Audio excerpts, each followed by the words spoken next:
Hi everyone, Chris Natsky here with Superfoot Systems and Superfoot Stories. Stories from the life and times of our Grandmaster instructor and legend, Bill Superfoot Wallace. How are you, sir? I'm absolutely fantastic. Okay, I'm looking forward to telling you about this. I'm looking forward to it as well, because last time we were together, you were talking about the first national tournament you won against your really good friend, Glenn Keeney, that you fought in the Grand Championships, and then you said you had something to share with us after that. So go for it, please. Well, understand, when I went to Ball State in 1967, they had a terrible athletic program. Pathetic. Their football team was like 2-11. Their basketball team was like 10-35. The volleyball team, which had a good volleyball team, was basically 50-50. And the athletic program was terrible. And I come back the second quarter of the system, and I'm the national champion. So all of a sudden, people are writing stories about me, taking pictures, doing all this stuff because I was national champion. The Ball State never had anything nationally before. So I was national champion, which made me feel kind of good. But I made some friends at Ball State. My mentor at Ball State was a guy named Dr. David Costel.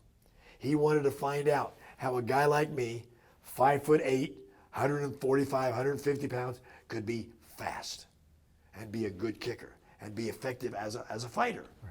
So we'll get into that later on. But again, so I made a whole bunch of friends, along with Glenn Keeney, who I defeated at the Men's Nationals. I go home. I'm there for 9 days, bored out of my mind. Because you had school that was off. You were in Porter Systems, so you had 9 days off. Didn't even get a chance to study because we don't have any classes. Sure. So all of a sudden, I called Glenn up, and I said, Glenn, at that time he worked at Delco Remy. So I said, Glenn, how hard is it for you to take vacation? I can take vacation whenever I want. He's got all the time in the world built up. I says, you want to go someplace?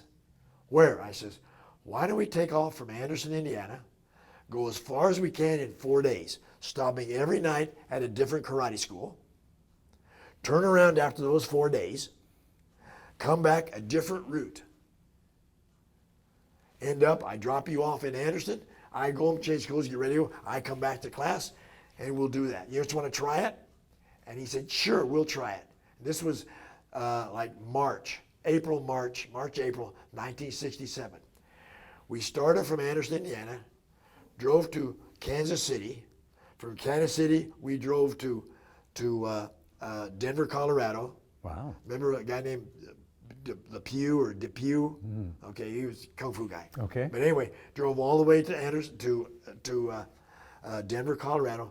Drove down south to Albuquerque, New Mexico. Stopped in Albuquerque, New Mexico, at a very, very wonderful guy, and he's a Taekwondo guy. We stayed there for 2 days. He put us in a room, gave us a key to the school. Wow, nice. Now, the fun part about this is I just like to spar. I don't want to hurt anybody. I don't want to hit anybody hard. I just like the competition aspect of it. Glenn Keeney made a promise to me. He says, every school that we stop at, every school that we're going to stop at, I'm going to at least drop one person. Not to the head, but to the body. Right. And he did. And I went, Glenn, these people are putting us up. Yeah. They're feeding us. They give us a key to the school so we have a place to sleep. And you go and drop one or two of their guys. Yeah, isn't it great? And I went, yeah, great. But they loved it. And because I had the reputation, Glenn had a good reputation. So he came back from Albuquerque, New Mexico to Amarillo, Texas. Wow. Amarillo, Texas to, I think, St. Louis. And St. Louis back to Anderson, Indiana. You put some serious miles on. Oh, I had a blast. Most fun I've ever had in my entire life. Wow. My wife gets mad at me because that was the most fun I had. She says, thanks a lot. But, wasn't worried about school. Mm-hmm. Wasn't worried about eating or any of that stuff because, I paid for the service. And they took care of us. All these schools were absolutely fantastic. Back then, you could visit the schools. You could exchange ideas. We were great because we were competitors. So we helped them with their competition. We helped them with ideas. So it was great.